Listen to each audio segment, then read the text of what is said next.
وَيَوْمَ نَحْشُرُهُمْ جَمِيعًا، اور جب کہ ہم ان سب کو جمع کریں گے، ثُمَّ نَقُولُ لِلَّذِينَ أَشْرَكُوا مَكَانَكُمْ أَنْتُمْ وَشُرَكَاؤُكُمْ،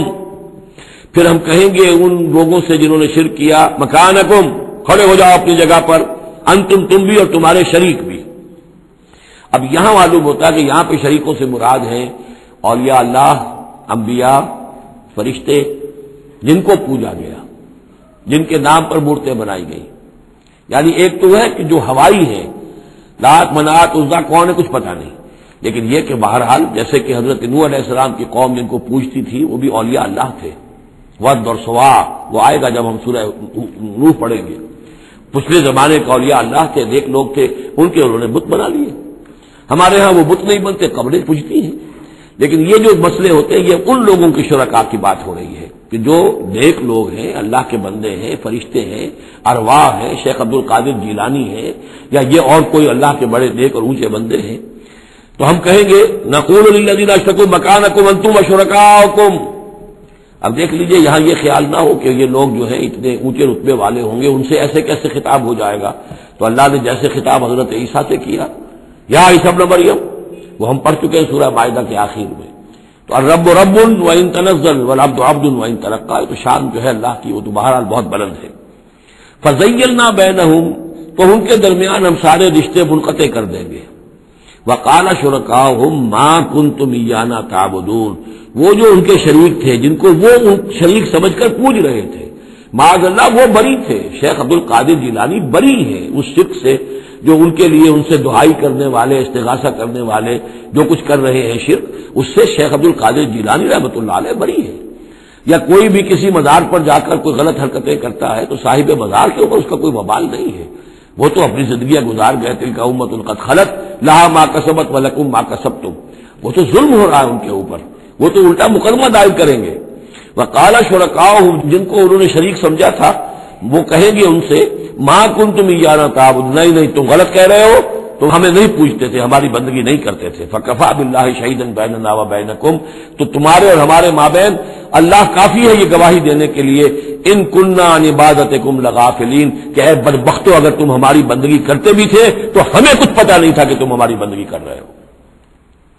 لازماً ہم تمہاری عبادت سے، بندگی سے غافل تھے، ہمیں کچھ معلوم نہیں تھا کہ تم نے کیا کیا ہے، ہم پر کوئی الزام نہیں ہے، ہم بری ہیں تم سے اور تمہارے اس شرک سے جو تم کرتے رہے ہو۔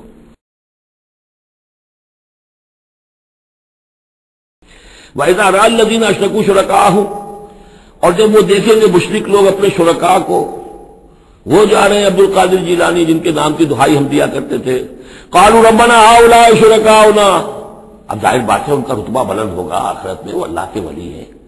یا حضرت عیسیٰ ہوں گے، اللہ ہم اس کو پوجا کرتے تھے، ہمارا خیال تو یہ تھا کہ وہ سولی چڑھ کر ہماری طرف سے کفارہ بن ہی چکا ہے، یہ عیسیٰ جو ہے ہم نے تو اس کو پوجا تھا۔ تو وہ کہیں گے ربنا ہؤلاء شرکاؤنا الذین کنا ندعو من دونک، یہ ہے وہ شرکاء جن کو ہم تیرے سوا پکارا کرتے تھے دنیا میں۔ فالقوا الیہم القول انکم لکاذبون، تو وہ مقدس ہستیاں یہ کہیں گی تم جھوٹ بول رہے ہو، بکواس کر رہے ہو، تمہارا ہم سے کوئی تعلق نہیں۔ یہ پہلے بھی آ چکا ہے کہ ہم تمہاری عبادت سے اور تمہاری ساری چیز پکار سے ہم بالکل غافل ہیں، ہمیں کچھ پتہ نہیں تم کیا کرتے رہے ہو، ہمارا کوئی تعلق تم سے نہیں۔ فالقوا الیہم القول انکم لکاذبون، تم جھوٹے ہو۔ وَيَوْمَ يَقُولُ نَادُوا شُرَكَائِيَ الَّذِينَ زَعَمْتُمْ، اور جس دن کہ اللہ کہے گا کہ پکارو ذرا میرے ان شرکاء کو جن کا تمہیں زعم ہو گیا تھا، تمہیں گمان تھا کہ وہ میرے شریک ہیں، فَدَعُوهُمْ، تو وہ پکاریں گے ان کو، فَلَمْ يَسْتَجِيبُوا لَهُمْ، تو انہیں کوئی جواب نہیں دیں گے، وَجَعَلْنَا بَيْنَهُمْ مَوْبِقًا، اور ان کے درمیان ہم ہلاکت والی گھاٹی حائل کر دیں گے، خلیج حائل کر دیں گے، کہ وہ جو شرکاء چاہے اولیاء اللہ ہی ہوں اور چاہے وہ انبیاء ہوں اور چاہے فرشتے ہوں، لیکن وہ کہ خلیج حائل ہوگی ہلاکت کی، وہ ان کی مدد کے لیے یا ان کی بات سن کر ان کے سفارش کرنے کے لیے نہیں آ سکیں گے۔ وَاتَّخَذُوا مِن دُونِ اللَّهِ آلِهَةً، انہوں نے اللہ کے سوا کو اختیار کر لیے ہیں اپنے معبود، لِيَكُونُوا لَهُمْ عِزًّا، تاکہ وہ ان کے مددگار بنے، ان کے لیے سہارا بنے، پشت پناہ بنے، اللہ کے ہاں انہیں کو چھڑوا سکے عذاب سے۔ کلا، ہرگز نہیں۔ سَيَكْفُرُونَ بِعِبَادَتِهِمْ، وہ تو ان کی عبادت کا انکار کریں گے، جیسا کہ پہلے بھی آ چکا ہے، وہ فرشتے ہوں، اولیاء اللہ ہوں، انبیاء ہوں، حضرت عیسیٰ ہوں، شیخ عبد القادر جیلانی ہوں، کوئی بھی ہو، ان کا تو مانگو تو کفر کر دے گا، تم کیا کہہ رہے ہو، ہمیں تو معلوم بھی نہیں تھا کہ تم ہم سے دعائیں کرتے رہے اور ہمیں سمجھتے رہے کہ ہم تمہیں چھڑا لیں گے۔ سَيَكْفُرُونَ بِعِبَادَتِهِمْ، وہ انکار کریں گے ان کی عبادت کا، وَيَكُونُونَ عَلَيْهِمْ ضِدًّا، اور وہاں ان کے مخالف ہوں گے، انہیں وہاں پر پروسیکیوٹ کروائے گے۔ یولج اللیل فی النہار، وہ پرو لاتا ہے یا داخل کر دیتا ہے رات کو دن میں، ویولج النہار فی اللیل، اور داخل کر دیتا ہے دن کو رات میں، وسخر الشمس والقمر، اور اس نے مسخر کیا ہے سورج کو اور چاند کو، کل یجری لاجل مسمى، ہر چیز چل رہی ہے، ہر چیز چل رہی ہے ایک وقت معین تک کے لیے۔ ذالکم اللہ ربکم، یہ ہے اللہ تمہارا رب جس نے یہ سب کچھ بنایا ہے، لہ الملک، کل بادشاہی اسی کی ہے، والذین تدعون من دونہ ما یملکون من قطمیر، اور جنہیں تم پکارتے ہو اس کو چھوڑ کر، یہ دیویاں اور دیوتا، گاڈز اینڈ گاڈیسز، ان کو اختیار نہیں ہے ایک باریک سی جھلی جیسا بھی۔ اب یہ قطمیر جو ہے، کیونکہ کھجور ان کے ہاں تھی، ان کا پھل ہے سب سے بڑا، بلکہ وہ تو سیپل ڈائٹ بھی ان کی کھجور ہی تھی، تو اس کی چیزوں کو یہ ہے مثال کے طور پر، کھجور کی گٹھلی کے اوپر ایک بہت باریک سی جھلی ہوتی ہے، وہ قطمیر ہے، اور کھجور کی ناک سے ایک چھوٹا سا دھاگا لگا ہوتا ہے، وہ فتیل ہے۔ تو اب کسی چیز کی حقارت کی بات کرنی ہو، بہت ہی حقیر سی، بہت ہی معمولی سی شے، تو قطمیر یا وہ فتیلہ، یہ الفاظ اس کے حوالے سے آتے ہیں۔ ان تدعوہم لا یسمعوا دعاءکم، اگر تم انہیں پکارو وہ تمہاری پکار سنتے ہی نہیں، تمہاری دعائیں سنتے ہی نہیں، وَلَوْ سَمِعُوا مَا اسْتَجَابُوا لَكُمْ، اگر سن بھی لے، فرض کیجیے فرشتہ سن بھی لے کہ مجھے پکارا جا رہا ہے، تو وہ تمہاری دعا قبول نہیں کر سکتے۔ وَيَوْمَ الْقِيَامَةِ يَكْفُرُونَ بِشِرْكِكُمْ، اور قیامت کے دن وہ تمہارے شرک کا انکار کریں گے۔ وَلَا يُنَبِّئُكَ مِثْلُ خَبِيرٍ، اور نہیں بتائے گا تمہیں حقائق مگر اس طرح جیسے کہ اللہ بتا رہا ہے، جو خبیر ہے، جاننے والا ہے، وہ تمہیں تمام باتیں بتا رہا ہے، کوئی اور بتا نہیں سکتا۔ یا ایھا الناس انتم الفقراء الی اللہ، لوگو تم سب کے سب محتاج ہو اللہ کے لیے، تمہاری ساری ضرورتیں احتیاجات ہیں کہ جو اللہ تعالیٰ پوری فرماتا ہے۔ واللہ هو الغنی الحمید، اور اللہ تو غنی اور حمید ہے، تم سے کوئی احتیاج نہیں، اس کی کوئی ضرورت نہیں جو تم سے پوری ہو رہی ہو۔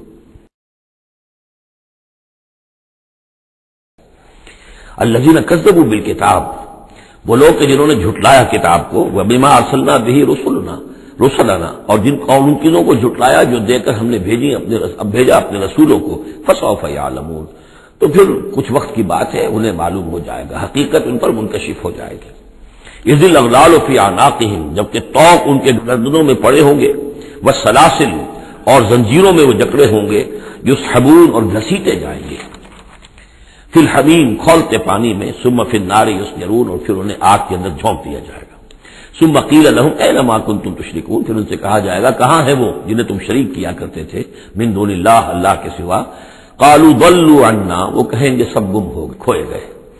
بل لم ندعو من قبل شیئا، بلکہ اے اللہ اب تو ہم پر یہ حقیقت واضح ہو گئی کہ ہم جو پکارتے تھے ان کی کوئی حقیقت تھی ہی نہیں، یعنی ہم پکار رہے تھے سمجھ کر کہ کوئی معبود ہے، وہ تو تھے ہی نہیں، ہم نہیں پکار رہے تھے کسی بھی شے کو، کوئی شے تھی ہی نہیں، اس کا وجود ہی نہیں تھا۔ کذالک یضل اللہ الکافرین، اس طرح اللہ تعالیٰ بھٹکا دیتا ہے کافروں کو۔ ومن اضل ممن يدعو من دون اللہ من لا يستجیب له الى یوم القیامہ، اور اس سے بڑھ کر ظالم کون ہوگا جو اللہ کے سوا پکار رہے ایسی چیزوں کو جو ان کی پکار سنتے ہی نہیں، قبول ہی نہیں کر سکتے قیامت کے دن تک۔ وَهُمْ عَنْ دُعَائِهِمْ غَافِلُونَ، وہ سنیں گے کیا، وہ تو ان کی دعا سے غافل ہے، انہیں پتہ ہی نہیں کہ وہ دعا مانگ رہے ہیں۔ فرض کیجئے کہ کوئی کسی بڑے ولی اللہ کو پکار رہا ہے کہ میری مدد کے لیے آ جائیے، وہ اللہ کا بندہ کہاں ہے، علیین میں، اعلیٰ علیین میں ہے، کہاں ہے، اسے پتہ بھی نہیں کہ کوئی بے وقوف مجھے پکار رہا ہے اللہ کے نام بجائے اللہ کو پکارنے کے، کوئی فرشتے کو پکار رہا ہو۔ وَإِذَا حُشِرَ النَّاسُ كَانُوا لَهُمْ أَعْدَاءً وَكَانُوا بِعِبَادَتِهِمْ كَافِرِينَ۔ صدق اللہ العظیم۔ ذکر ہو رہا تھا اس سورہ مبارکہ کی پچھلی آیات میں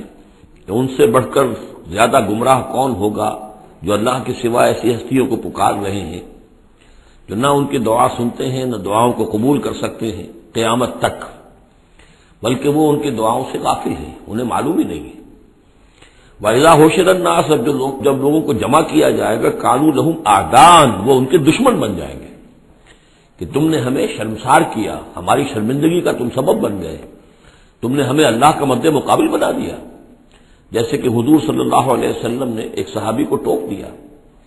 وہ اپنے کسی گفتگو کے انداز میں، اور ظاہر بات ہے کہ ان کی نیت تو وہ نہیں تھی کہ حضور کو اللہ کے برابر کر دیں،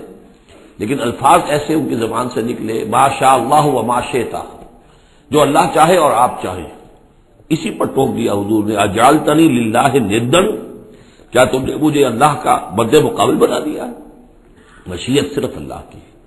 تو یہ اولیاء اللہ، یہ فرشتے، یہ پیغمبر، اگر انہیں آپ نے اللہ کے برابر بنا دیا، ان کو پکار رہے ہیں، ان سے دعائیں کر رہے ہیں، تو یہ تو گویا کہ ان کے لیے شرمندگی کی بات ہوگی اللہ کے سامنے، تو وہ دشمن بنیں گے۔ وَإِذَا حُشِرَ النَّاسُ قَالُوا لَهُمْ أَعْدَاءً وَكَانُوا بِعِبَادَتِهِمْ كَافِرِينَ، اور وہ تو ان کی عبادت کا انکار کریں گے۔